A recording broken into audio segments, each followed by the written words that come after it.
જય દ્વારકાધીશ। જ્યારે હવામાન વિભાગ દ્વારા દેવભૂમિ દ્વારકા જિલ્લો રેડ એલર્ટ છે, ખાસ દ્વારકાની અંદર એનડીઆરએફ ની ટીમનું આગમન થઈ ગયું છે। એના કમાન્ડર આપણી સાથે राकेश बिशन सर जी। सर जो आप ये जो टीम तैनात की गई है, जो हवामान विभाग के द्वारा बहुत बारिश है ऐसी आगाही की गई है, क्या तैयारी है आपकी?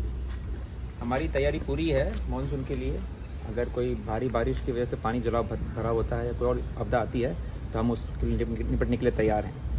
सर टोटल कितने मेंबर एनडीआरएफ के तैनात किए गए हैं?